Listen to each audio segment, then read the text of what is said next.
Chapter number 3 gaseous state exercise का question number 21 और उसका पार्ट है सी। स्टेटमेंट को देखते हैं। The rate of diffusion of an unknown gas A, एक गैस है वो ए है, A through a pin hole, सुराख है छोटा सा, is found to be 0.279 times the rate of effusion of hydrogen gas through the same pinhole. Calculate the molecular mass of the unknown gas. Unknown gas का molecular mass हमने पता करना है। गौर कर लीजिए, ए गैस है और हाइड्रोजन के मुकाबले में अगर हाइड्रोजन की हम 1 समझें तो ये 1 तो नहीं है ना, ये तो थोड़ी है। तो अगर रेट ऑफ डिफ्यूजन स्लोअर होता है तो हमारा ख्याल तो वैसे यही है ग्राहम लॉ के मुताबिक उसका एम बड़ा होता है।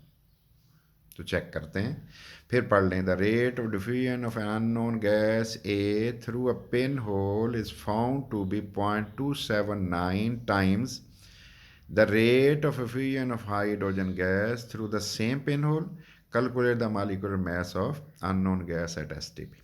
तो पहला काम हम क्या करते होते हैं, डाटा हम लिखते होते हैं इसी में से ढूंढ के। तो देखिए ये तो बड़ा सिंपल सा चीज़ें हैं। Rate of Avision of hydrogen अगर हम 1 समझ लें तो फिर हमारा रेट ऑफ एफ्यूजन ऑफ ए जो होगा वो ये वाला होगा, अननोन का ना। मॉलिक्यूलर मास हमें हाइड्रोजन का पता है 2, लेकिन हमें एम ऑफ ए का नहीं पता ना।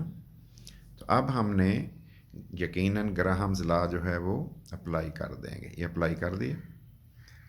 अब वैल्यूज़ पुट करनी है हमने इसकी जगह पे, यकीनन 1 फाइंड करना होगा। ए को क्या करना है हमने, ए जो है वो उसकी वैल्यू भी हमारे पास मौजूद होगी ना, ये 0.2 वाली, ये वाली 0.2 वाली, हाँ इधर पुट करेंगे, ये 1 पुट कर दें।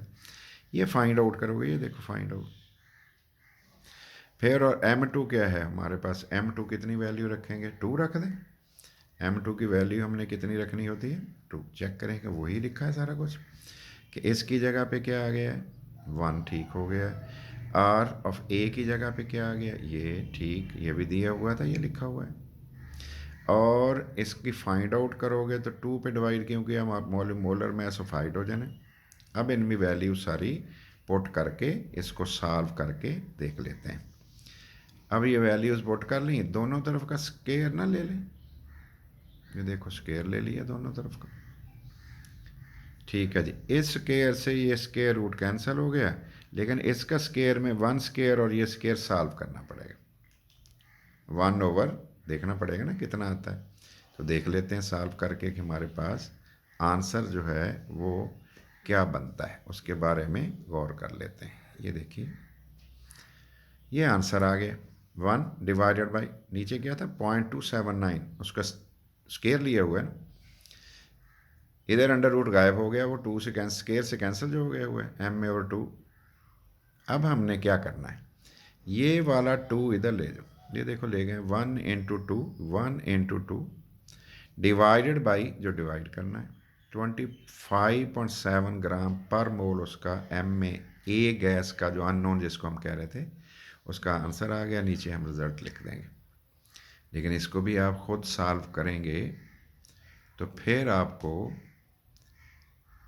समझ आ जाएगी, आप अंडरस्टैंड कर जाएंगे क्वेश्चन क्या है, उसको फार्मूला मैंने कौन सा सिलेक्ट करना है, चूज़ करना है, वैल्यूज़ कैसे पुट करनी है। लेकिन कैलकुलेटर यूज़ करें, खुद सॉल्व करें, जब कर लेंगे ना तो फिर आपके पास अगर थोड़ी सी वैरायटी भी वो कर देगा क्वेश्चन में, चेंजेस कर देगा, तो आप आसानी से कर लोगे। बहुत शुक्रिया।